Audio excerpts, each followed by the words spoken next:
to the Soulish Podcast. My name is Whitney Apke, and I'm your host. On the Soulish Podcast, we're talking all about the ish of our souls. The ish being negative thought patterns, blockages, and challenges.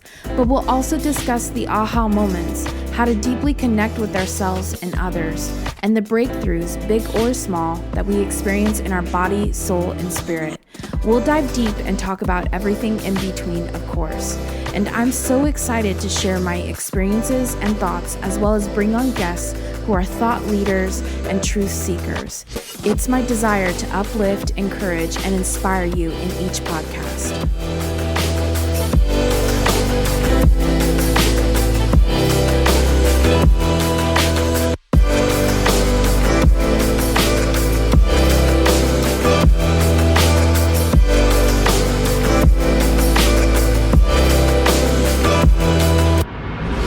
Welcome to another episode of the Soulish Podcast. I'm so honored and privileged that you would join me again here for this episode.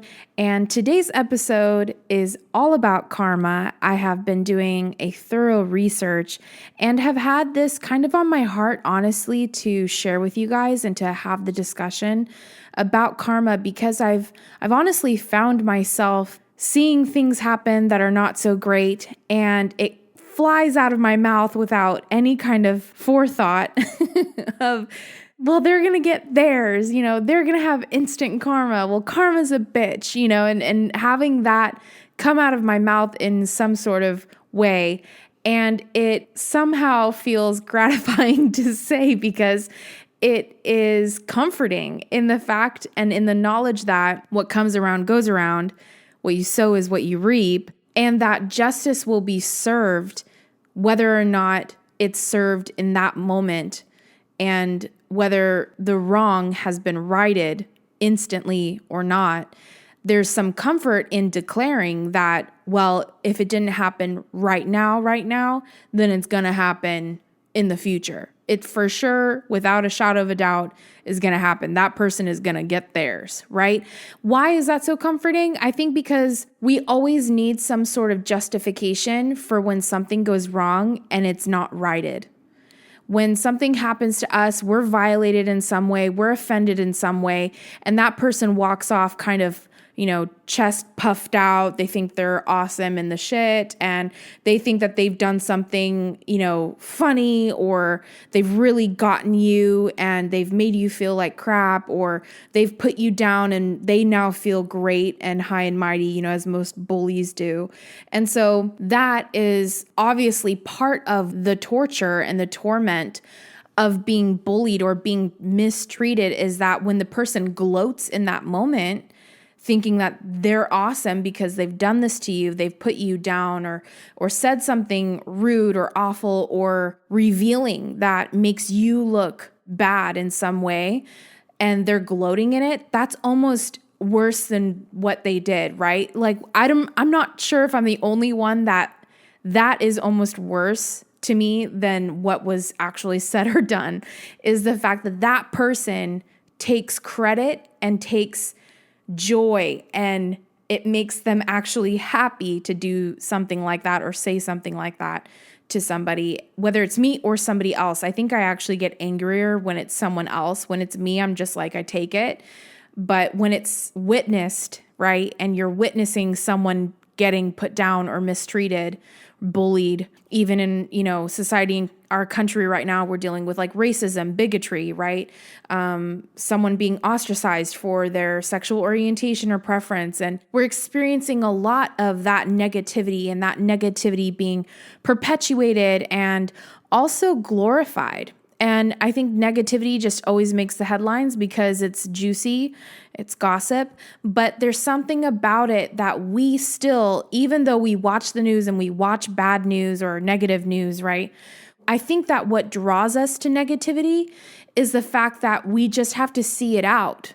We have to see the fact that something is going to happen, right? That's going to make this better, or something's going to happen, that justice is going to be served, vengeance is going to happen, like something is going to be righted, right? And so here becomes our Western belief of karma, that it's a universal law of justice, and everything will eventually even out in the world. But that's not how karma works. Karma is more of a cause and effect. I looked up the definition of karma, and it's the executed action as a consequence of that activity, as well as the intention of the actor behind an executed action or a planned action. So you could even not have made an action, but inside you've made a choice. And karma still happens because of that choice that you've internally made before you've ever even actually taken the action. As an example of this, to prove my point, on the day of 9/11, when the terrorist attacks happened, right between 4 and 6 a.m. in the morning, there was a huge magnetic spike globally that was felt and graphed, measured and graphed. You can actually look it up on Google. And it's insane because it doesn't just do the normal up and down, up and down, up and down on the graph. It spikes, it peaks, it goes crazy, and it goes even higher right at the moment of the 3 terrorist attacks. So you have to know that those decisions that those men made before even boarding the flight, before the flights ever even took off, before they were ever even in the air, headed to the destination, when they made the decision, the global conscious impact that that made was felt, whether we knew it or not. And everybody remembers where they were, what they were doing when we all got the news. And so it had a huge impact, but the impact was already happening energetically before it ever actually took place. This is karma. Karma is the energy that an action or an intention creates. It can be good, it can be bad. I've been reading a lot of Chopra's The 7 Spiritual Laws of Success. I use that as a meditation tool. I really like it. It's really inspirational. Chapter 3, which is titled The Law of Karma or Cause and Effect, says, every action generates a force of energy that returns to us in like kind. What we sow is what we reap. And when we choose actions that bring happiness and success to others, the fruit of our karma is happiness and success. And so I really want us to better understand karma because I've misunderstood karma for as long as I've ever heard it. I thought that it was just the bad juju. When I was really young, I was like, oh, karma. I thought it was automatically something bad. But as I've been studying and as I kind of sat under different spiritual teachers, and in the Christian religion, we do have that verse that says what you sow is what you reap. And there's several different parables or different stories that are used to describe sowing and reaping and how to sow well and reap good and all of that. But karma is energetically sowing seeds and watering them. And a lot of people have different theories as far as whether you have to live out your karma in this life from a previous life, like maybe you were a mass murderer in your previous life, and so you're working out that bad karma in this life. Maybe not that extreme, sorry, but as an example. So we are always perpetuating good and bad karma in our life. And hopefully, most of us have good karma, always perpetuating, maybe bad karma every now and again. But the point to this is that it's not something that comes and gets you later. It's not like the energetic boogeyman. It is something that is intentionally thought, chosen, maybe internally first before actually acting it out. But it is an intention that has an energy behind it. And that energy is either good or bad. Now, what is good or bad karma? Good or bad karma is bad equals selfish. Good equals selfless. So the whole point of the intention and why 9/11 was so felt is because the intention of 9/11 was so bad. It was so selfish. It was so self-seeking. It was so self-glorifying.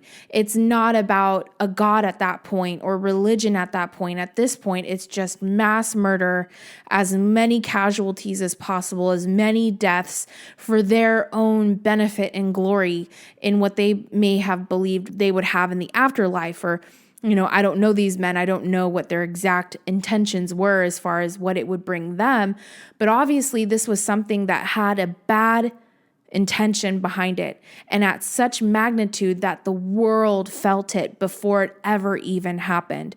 So our beliefs, our thoughts, the decisions that we make before actions are taken really matter. And that energy goes before you. It really matters what you think, what you believe, and what you choose. You will do, say, act. So it really, really, really matters. And that was the thing that got me most about karma when that clicked for me. And maybe that's already clicked for you, but it really sang home to me the song of it matters what I believe. It matters what I think. It matters my intentions. So something may not work out. Right? I may flop like a fish on a dock, and it may not work out how I wanted it to work out, whether that's an experience I wanted to have or something I wanted to do for someone and maybe it flopped. It doesn't matter. My intention behind it, if it was good and if it was for the benefit of that person or others, that energy goes out before me, and that's the energetic gift that I'm going to receive automatically because my intentions were pure and were for the benefit of other people. Now, there are things that we do and we do for ourselves, and that's not always bad. Selfishness is not personal development. It's not self-help. It's not, I want to be a better person, so I'm making these decisions that only affect me.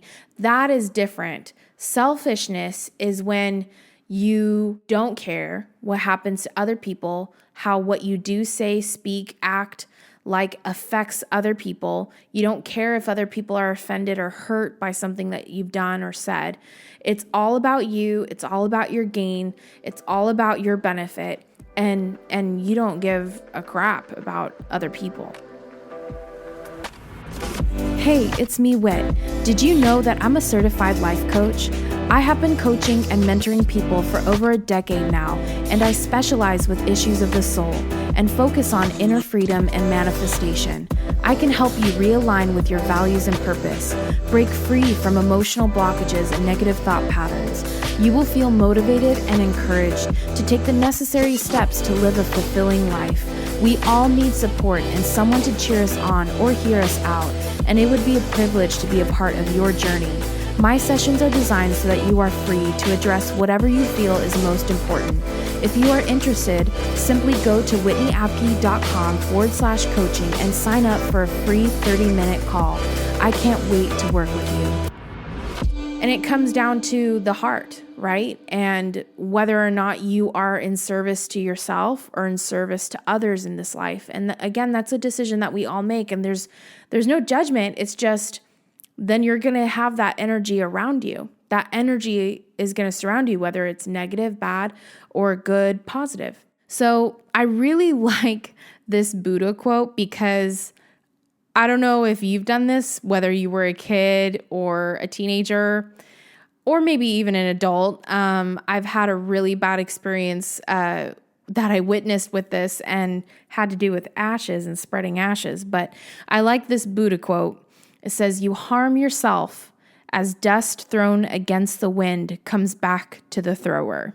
You cannot make a decision and think that energy is just going to disperse and not hit you in the face. Whether it's good or bad, energy always returns back to you. What you put out always comes back. And we talked a lot about that through the 7 Chakras miniseries. That's kind of a concept that obviously we've talked a lot about, that you sow and you reap. What you do and say and the intentions that you have, all of that comes back to you and will come back to you. What a lot of people believe is that if it's not instant karma, which again is very satisfying to say when you see someone make a decision and on a YouTube fail or something, and they make a really mean decision or something, and then they instantly get payback and we're like, instant karma. But truly, I think we hold that belief that if something isn't done to make a bad decision right, that it will eventually be righted. And that is a Western belief. The difference is that karma is actually a Sanskrit word that actually means action. So an example of this is like a man stealing something to become rich versus a man stealing something to feed his family. And I use this example because the action is the same, right? Karma, that action, both men are stealing, but one man is stealing something to become rich. It's for his benefit. And one man is stealing something to feed his family who is starving. It's not for his benefit. It's for the benefit of others.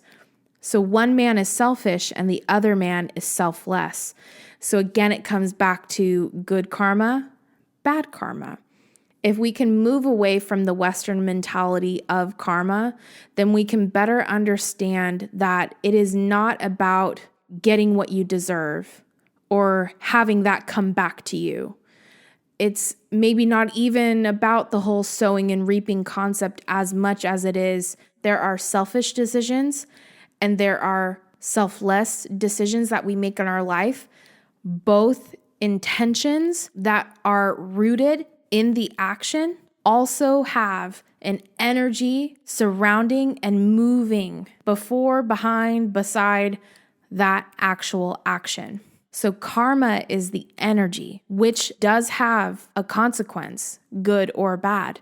It does have an effect because it comes in line with that same law, that scientific law, right, of cause and effect. For every action, there is a reaction. So I've done a bit of a heart check, and I hope that this inspires you as well to do a heart check, because I really discovered after diving into karma and what the actual definition is and how it functions and what it means, I realized that my Western idea of karma was wrong, and that using it as a way to, I guess, perpetuate negativity in saying that, well, karma's a bitch, or, you're going to get yours, or instant karma, and thinking of it in that way and using it as a way to feel better about something that has happened that I don't like or it hurt.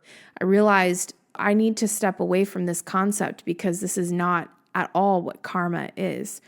And I also need to do a heart check because instead of assuming that when someone cuts me off, that they're cutting me off because they don't want to be behind a Prius, there's a lot of Prius hate out here in California, I realized here I am assuming this person's intention when it could be that it's an emergency and they're trying to get to the hospital as soon as possible and they're just swerving around everybody in order to get there.